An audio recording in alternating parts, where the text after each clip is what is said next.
2026 CSK ജേഴ്സിയിൽ Dhoni കളിക്കുമെന്ന് നിങ്ങൾ ഇനിയും വിശ്വസിക്കുന്നുണ്ടെങ്കിൽ നിങ്ങൾ മണ്ടന്മാരാണെന്ന് പറയേണ്ടി വരും.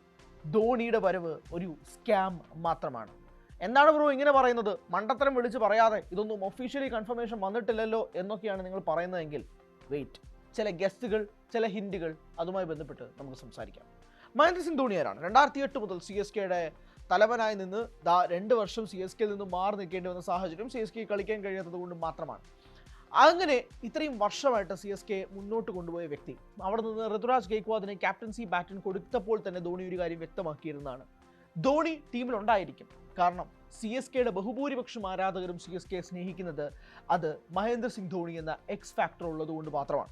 CSK എന്ന ജേഴ്സി, CSK എന്ന ടീം, CSK എന്ന ലെഗസി അതിന് ഇഷ്ടപ്പെടുന്ന ആളുകളുണ്ട്, ഇല്ലെന്നല്ല. പക്ഷേ അതിനെല്ലാത്തിനും പിന്നിൽ ഒരു മനുഷ്യനാണ്, അത് ധോണിയാണ്. 5 കപ്പുകൾ CSKയ്ക്ക് വേണ്ടി സമ്മാനിച്ച ആ വ്യക്തിയെ പെട്ടെന്ന് അങ്ങോട്ട് മാനേജ്മെന്റിന് കളയാൻ കഴിയില്ല. ഒരുപക്ഷെ മാനേജ്മെന്റിനേക്കാൾ മുകളിലാണ് ധോണി എന്ന് പറഞ്ഞാലും അതിനകത്ത് തെറ്റൊന്നുമില്ല.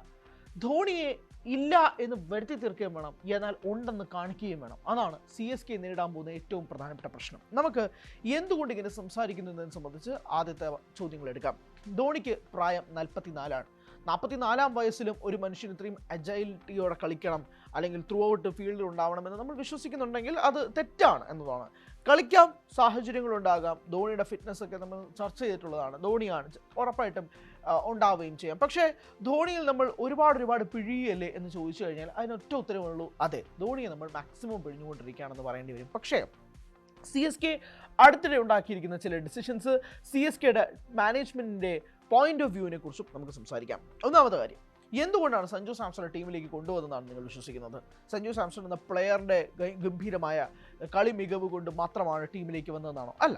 ധോണിക്ക് ശേഷം ഒരു സക്സസർ വേണം, ധോണിക്ക് ശേഷം ഒരു വിക്കറ്റ് കീപ്പർ വേണം. അതും കൃത്യമായ ഇന്ത്യൻ ജേഴ്സിയിൽ കളിച്ച ഒരു വിക്കറ്റ് കീപ്പർ തന്നെ ധോണിയെ റീപ്ലേസ് ചെയ്യണമെന്നുള്ള ആഗ്രഹത്തിന് പുറത്ത് തന്നെയാണ് CSK സഞ്ജുവിനെ എടുത്തത്. At what cost?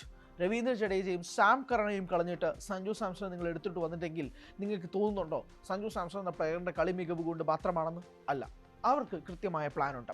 ധോണിയെ മാറ്റി നിർത്തി, അല്ലെങ്കിൽ ധോണി ഉണ്ടെന്ന് കാണിച്ച് സഞ്ജു സാംസണെ കൊണ്ടുവരിക എന്നത് തന്നെയാണ്. അങ്ങനെ നമ്മൾ ഇത്രയും മത്സരങ്ങൾ കണ്ടു, ധോണി ഇല്ലായിരുന്നു ഒരൊറ്റ മത്സരത്തിൽ പോലും. എന്തിനേറെ പറയണം, ധോണി ഗ്രൗണ്ടിൽ പോലും ഉണ്ടായിരുന്നില്ല. ഋതുരാജ് ഗെയ്ക്വാദിനോട് രവിശാസ്ത്രി ചോദിച്ചൊരു ചോദ്യമുണ്ട്, മഹേന്ദ്ര സിംഗ് ധോണി എവിടെയാണ്, അദ്ദേഹം എന്താ പറയുന്നത്? അപ്പോൾ ഗെയ്ക്വാദ് പറഞ്ഞത്, മഹേന്ദ്ര സിംഗ് ധോണി ഹോട്ടൽ റൂമിലുണ്ട്, ഞങ്ങളുടെ കളി TV-യിലും കണ്ടുകൊണ്ടിരിക്കുകയാണെന്നാണ് പറഞ്ഞത്. സോ ധോണി ഗ്രൗണ്ടിലില്ല, ഗ്രൗണ്ടിൻ്റെ 7 അയലത്തില്ല, അദ്ദേഹം ഹോട്ടൽ റൂമിലാണ്. അദ്ദേഹം ഹോട്ടൽ റൂമിൽ ഇരുന്ന് കളി കണ്ടുകൊണ്ടിരിക്കുകയാണ്. സ്കാമാണോ എന്നുള്ള ചോദ്യങ്ങൾ അവിടെ നിൽക്കുകയാണ്. വേറൊരു കാര്യം, ധോണിക്ക് കൃത്യമായ ഫെയർവെൽ കൊടുത്തില്ലേ? നിങ്ങൾ ഇങ്ങനെയൊക്കെ പറഞ്ഞു കഴിഞ്ഞാൽ ധോണിക്ക് ഫെയർവെൽ ഇല്ലേ എന്നൊക്കെ ചോദിച്ചു കഴിഞ്ഞാൽ കുറച്ച് വെയിറ്റ് ചെയ്യും. ധോണിക്ക് ഫെയർവെൽ CSK നേരത്തെ കൊടുത്തിട്ടുണ്ടാവാം എന്ന ചോദ്യങ്ങളാണ് നിൽക്കുന്നത്. അതായത് നിങ്ങൾക്ക് ഓർമ്മയുണ്ടായിരിക്കും, ഈ IPL സീസൺ തുടങ്ങുന്നതിന് മുമ്പ് CSK ഒരു പരിപാടി നടത്തി. റോർ 2026 എന്നായിരുന്നു പരിപാടി. ചെപ്പോക്ക് സ്റ്റേഡിയത്തിൽ നടത്തിയ പരിപാടിയാണ്. എല്ലാ താരങ്ങളെയും നിരനിർത്തിക്കൊണ്ട് ഇതുവരെ CSKയിൽ കളിച്ച പ്രധാനപ്പെട്ട ലെജൻഡറി പ്ലെയേഴ്സ് ഉൾപ്പെടെ വന്നു. ധോണി വിക്കറ്റ് കീപ്പിംഗ് പൊസിഷനിൽ നിന്ന് മൈക്ക് ഹസിയും സുബ്രഹ്മണ്യം ബദ്രിനാഥും സുരേഷ് റെയ്നയും ഒക്കെ ബാറ്റ് ചെയ്യുമ്പോൾ അപ്പുറത്തെ സൈഡിൽ നിന്ന് ബോൾ ചെയ്ത നിലവിലത്തെ CSK താരങ്ങളുമായിട്ടുള്ളൊരു ചെറിയ മത്സരങ്ങൾ നമ്മൾ കണ്ടിട്ടുണ്ടാവും. Guess what? അതായിരിക്കാം ധോണിയുടെ ചിലപ്പോൾ ഫെയർവെൽ. അതിനുശേഷം സ്റ്റേജിൽ എല്ലാവരും കയറ്റി ശിവകാർത്തികേയൻ ഉൾപ്പെടെ വന്ന് സംസാരിച്ച് ധോണിയെക്കുറിച്ച് സംസാരിച്ചതൊക്കെ നമ്മൾ കണ്ടതാണ്. അതിനുശേഷം ധോണിയുടെ ഒരു ഫോട്ടോഷൂട്ട് സെഷൻ ഉണ്ടായിരുന്നു. ധോണി മാത്രം സ്റ്റേജിൽ നിന്ന് 5 കപ്പ് ഇങ്ങനെ നിരത്തിക്കൊണ്ട് നിന്ന് CSK ജേഴ്സിയിൽ ധോണി തല ഉയർത്തി നിൽക്കുന്ന സാഹചര്യം. ഒരുപക്ഷെ അതായിരിക്കുമോ CSK ധോണിക്ക് കൊടുത്ത ഫെയർവെൽ? കാരണം അതിനുശേഷം ധോണിയുടെ ഒരു വിവരമില്ല. ധോണി CSK ജേഴ്സിയിൽ നമ്മൾ കണ്ടിട്ടില്ല, നെറ്റ്സിൽ കണ്ടിട്ടില്ല, ഗ്രൗണ്ടിൽ കണ്ടിട്ടില്ല, ഒരിടത്തും കണ്ടിട്ടില്ല. CSKയിൽ ധോണി ഉണ്ട് എന്നുള്ള ഫാക്ടർ മാത്രമാണ്. അതോടൊപ്പം തന്നെ മാനേജ്മെൻറ്റ് ഏറ്റവും പ്രധാനപ്പെട്ട ഒരു ആശങ്ക എന്ന് പറയുന്നത്, ധോണി ഇല്ല എന്ന് അപ്പാടെ പറഞ്ഞു കഴിഞ്ഞാൽ CSKയുടെ ഫാൻസ് അപ്പാടെ അങ്ങ് ഒലിച്ചു പോകുന്നൊരു സാഹചര്യം ഉണ്ടാകും.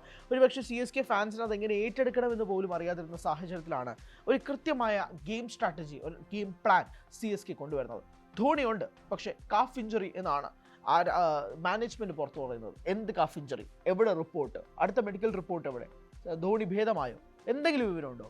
ഒരു വിവരമില്ല. നിങ്ങൾ ഇൻ്റർനെറ്റിൽ ധോണിയുടെ കാഫ് ഇഞ്ചറിയുമായി ബന്ധപ്പെട്ട് എന്തെങ്കിലും അപ്ഡേറ്റ് തിരക്കിയാൽ പോലും നിങ്ങൾക്ക് ഒന്നും കിട്ടാൻ പോകുന്നില്ല. കാരണം അങ്ങനെ ഒരു കാഫ് ഇഞ്ചറി എക്സിസ്റ്റ് ചെയ്യുന്നുണ്ടോ എന്ന് പോലും ഡൗട്ടാണ്. ചിലപ്പോൾ ഒരു പക്ഷേ ധോണിക്ക് കുറച്ച് നാൾ കളിക്കാൻ കഴിയില്ല എന്ന് പറയാൻ വേണ്ടി ഒരു കാഫ് ഇഞ്ചറി മെഞ്ഞെടുത്തതാവാം, അല്ലെങ്കിൽ ധോണിക്ക് ശരിക്കും ഒരു കാഫ് ഇഞ്ചറിയും ഉണ്ടാവാം, അറിയില്ല. അങ്ങനെയുള്ള പെർമ്യൂട്ടേഷനും കോമ്പിനേഷനും ഒക്കെ നമുക്ക് നിരത്താം. പക്ഷേ ധോണി ഇനിയും CSK ജേഴ്സിയിൽ വരുമെന്ന് നിങ്ങൾ വിശ്വസിക്കുന്നുണ്ടോ? മാനേജ്മെന്റിന്റെ ഏറ്റവും പ്രധാനപ്പെട്ട പ്ലാൻ എന്തായിരുന്നു? ധോണിയുടെ വിടവ് വന്നാൽ പോലും അത് CSK ഫ്രാഞ്ചൈസിനോ ഫാൻസിനിടയിലോ ഒരു പ്രശ്നവും ഉണ്ടാവരുതെന്ന് തന്നെയായിരുന്നു. നമ്മൾ ഇത്രയും മത്സരങ്ങൾ എടുത്തു നോക്കിയേ, CSKക്ക് ഒരു ഗംഭീരമായ തുടക്കമല്ല ഉണ്ടായിരുന്നത്. കളിച്ച 3 കളികളൊക്കെ പരാജയപ്പെടുന്ന ഒരു സാഹചര്യത്തിൽ നിന്ന് സഞ്ജു സാംസന്റെ മടങ്ങി വരവോടുകൂടി എക്സാക്ട്ലി സഞ്ജു സാംസൺ ഒരു സെഞ്ചുറി അടിച്ചതിന് ശേഷവും പിന്നീട് 48 റൺസ് അടിച്ചതിന് ശേഷവും CSK ആ 2 കളിയും ജയിക്കുന്ന സാഹചര്യമാണ് ഉണ്ടായത്. അതായത് സഞ്ജു കളിച്ചാൽ ചെന്നൈ ജയിക്കും എന്നൊക്കെ വേണമെങ്കിൽ നമുക്ക് സംസാരിക്കാം.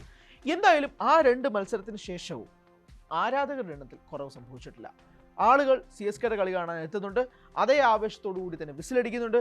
കഴിഞ്ഞ മത്സരത്തിലേക്ക് വിസിലടി കേട്ടാൽ TV കണ്ടവർക്ക് പോലും ആ വിസിലടി എങ്ങനെയെങ്കിലും നിർത്താൻ വേണ്ടിയിട്ട് ആഗ്രഹിച്ചിരുന്നു. കാരണം അത്രമാത്രം സൗണ്ട് ആയിരുന്നു ഉണ്ടായിരുന്നത്. So CSK are trying to keep their fans intact without Dhoni.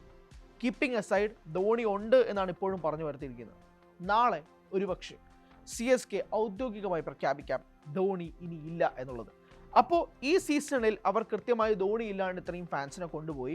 അതുകൊണ്ട് അടുത്ത സീസണിൽ അതിനൊരു ഒരു ഫൗണ്ടേഷൻ എന്ന രീതിയിൽ തന്നെ അടുത്ത സീസണിൽ ഈ ഫാൻസിലേക്ക് മാറ്റാം എന്ന രീതിയിൽ തന്നെയായിരിക്കാം CSK ആരാധകരും ഉദ്ദേശിക്കുന്നത്, മാനേജ്മെൻറ്റും ഉദ്ദേശിക്കുന്നത്. So the plan is clear.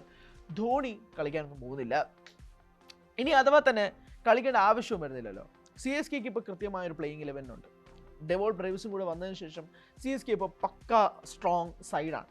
CSKയിൽ നിന്ന് എന്താണോ പ്രതീക്ഷിച്ചത് അതുണ്ട്. ജെയ്മി ഓട്ടൻ കൃത്യമായി ഡെലിവർ ചെയ്യുന്നുണ്ട്, ബ്രെവിസ് വരുന്നുണ്ട്, സഞ്ജു സാംസൺ കളിക്കുന്നുണ്ട്, ഗെയ്ക്വാദ് ക്യാപ്റ്റൻസിയിൽ കുറച്ചുകൂടി ഇറങ്ങി കളിക്കുന്നതായിട്ട് കഴിഞ്ഞ മത്സരത്തിൽ കണ്ടപ്പോൾ സന്തോഷം തോന്നി. പ്ലെയേഴ്സുമായിട്ട് ഒക്കെ സംസാരിക്കുന്നു, ഫീൽഡ് സെറ്റ് ചെയ്യുന്നു, കോൺഫിഡൻസ് കൊടുക്കുന്നു, ഒരു ക്യാപ്റ്റനായിട്ട് മാറുന്നു. അങ്ങനെ മൊത്തത്തിൽ CSK are coming back on track. അവിടെ ധോണിക്ക് ഇനി എന്ത് പ്രസക്തിയെന്ന് ചോദിച്ചു കഴിഞ്ഞാൽ ഒരു പ്രസക്തിയില്ല.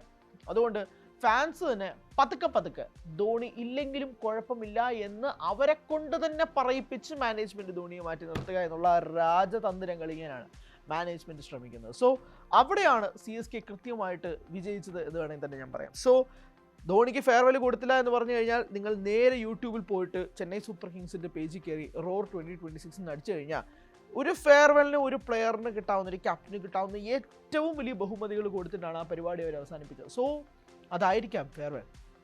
അങ്ങനെയുള്ള എല്ലാ സാധ്യതയും കാണുന്നുണ്ട്. ഒരു ഫ്രാഞ്ചൈസ് തന്നെ ഇത്രയും പ്ലെയേഴ്സിനെ കൊണ്ടുവന്നു. ഒരുപക്ഷേ ദി ബെസ്റ്റ് പ്രോഗ്രാം ആയിരുന്നു CSK നടത്തിയത്. ബാക്കി ഒരു ഫ്രാഞ്ചൈസിനും അതിൻ്റെ 7 അയലത്ത് പോലും എത്തിപ്പെടാൻ കഴിയാത്ത രീതിയിലുള്ള ഗംഭീരമായ പരിപാടിയാണ് അവർ നടത്തിയത്. ആ പരിപാടിക്ക് പിന്നിൽ ധോണിയുടെ ഫെയർവെല്ലും കൂടി ഉൾപ്പെട്ടതായിരുന്നു എന്നുള്ള ന്യായമായ സംശയങ്ങൾ കൂടി നിൽക്കുന്ന അടിസ്ഥാനത്തിലാണ് ധോണി ഒരു സ്കാം മാത്രമാണെന്ന് ഞാൻ ഇനി വീണ്ടും ആവർത്തിക്കുന്നതും ഈ സീസണിൽ ഇനി ധോണി കളിക്കുമെന്ന് വിശ്വസിക്കുന്നുണ്ടെങ്കിൽ അത് മണ്ടത്തരമാണെന്ന് വീണ്ടും പറയുന്നത് ഹെൻസ് പ്രൂവ്ഡ്.